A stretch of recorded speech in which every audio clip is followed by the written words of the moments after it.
Prajurit pembela Rasulullah, bangkitlah untuk agama.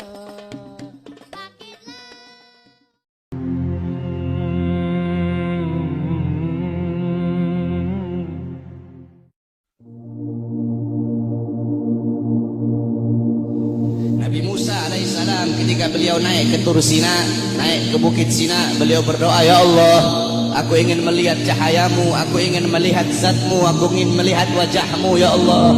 Apa kata Allah? Wahai Musa, kau tidak akan sanggup, kau tidak akan kuat untuk melihat cahayaku, wahai Musa. Ketahuilah, antara diriku dengan hamba-hambaku ditutupi dengan 70.000 hijab, 70.000 penghalang yang menutupi antara diriku dengan hamba-hambaku. Al-Imam Ghazali menjelaskan, penghalang Allah itu Allah ciptakan dari cahaya, dari air, dan dari kegelapan. Di dalam penghalang Allah ada suara gemuruh air, ada suara air yang sedang mengalir. Itu dalam penghalang Allah. Andaikan saya dan kalian manusia biasa, Allah perdengarkan telinga kita ini untuk bisa mendengar suara air yang ada dalam penghalang Allah, saking ketakutan hati kita ini akan copot dari badan, hati kita ini keluar sendiri dari badan, saking dahsyat penghalangnya Allah. Andaikan Allah buka satu penghalang, Allah perlihatkan kepada gunung, gunung akan hancur tenggelam, tidak akan muncul sampai datangnya hari kiamat. Apa kata Allah? Wahai Musa, 70.000 penghalang ini tidak akan aku buka untuk siapapun kecuali untuk Muhammad dan untuk umat Muhammad. Apa kata Nabi Allah Musa alaihissalam? Ya Allah, kalau begitu jadikanlah aku bagian daripada umat Muhammad. Nabi Musa ingin menjadi umat Nabi Muhammad.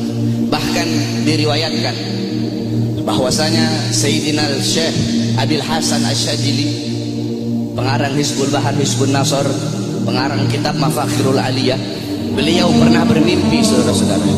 Ketika beliau bermimpi, dalam mimpinya beliau melihat ada Nabi Muhammad dan ada Nabi Musa sedang ngobrol. Nabi Musa bilang sama Rasulullah, wahai Muhammad, aku dengar engkau pernah berkata dalam sabdamu bahwasanya ulama ummati kal anbiya Bani Israel. Ulama dari golongan umatku itu bagaikan golongan nabi-nabi dari kalangan Bani Israel. Apakah betul wahai Muhammad? Apa kata Rasulullah? Ini dalam mimpinya Syekh Abil Hasan Asyadzili.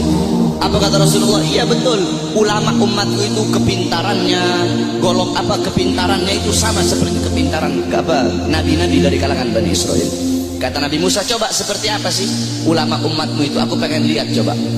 Nabi Muhammad memanggil Al-Imam Ghazali di dalam mimpinya Syekh Abil Hasan Asyadzili. Imam Ghazali dipanggil oleh Nabi Muhammad. Nabi Muhammad bilang, ini salah satu daripada ulama umatku yang aku banggakan. Akhirnya kata Nabi Musa, siapa namamu? Kata Imam Ghazali apa?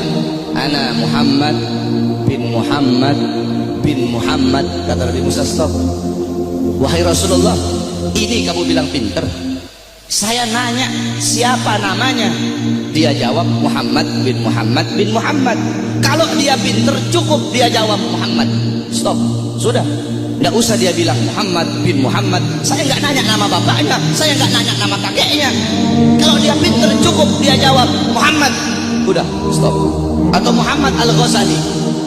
Dalam kitab Tabaqat Syafi'iyah, Al-Imam Ghazali, Ghazali itu adalah nisbat nama tempat kelahiran beliau.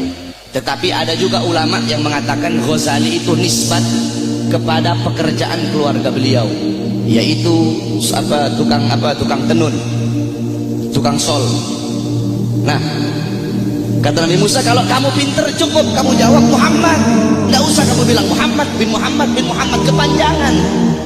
Apa kata Nabi Musa? Apa kata Imam Ghazali? Ya Rasulullah, izinkan aku untuk menjawab ya Rasulullah. Diizinkan oleh Rasul, dijawab oleh Imam Ghazali. Wahai Musa kalimullah, dulu Allah pernah nanya, wahai Musa, apa yang ada di tanganmu? Engkau bilang, ya Allah, ini tongkat. Tongkat ini untuk menyandar, untuk bersandar. Tongkat ini untuk memukul. Harusnya kalau kau pinter cukup kau jawab, ini tongkat. Tidak usah kau jawab tongkat ini untuk ini, untuk ini, untuk ini. Karena Allah nanya apa yang ada di tanganmu. Allah tidak tanya untuk apa itu. Apa kata Nabi Musa? Karena aku ingin bercakap-cakap bercakap-cakap lama dengan Allah. Aku ingin punya waktu yang panjang dengan Allah untuk mengambil berkah. Apa kata Imam Ghazali? Begitupun aku jawab dengan jawaban yang panjang, untuk bercakap-cakap lama denganmu agar mendapatkan keberkahan darimu yang pernah berbicara dengan Allah. Baru diakui oleh Nabi Musa kepintaran ulama daripada umatnya Nabi Muhammad SAW.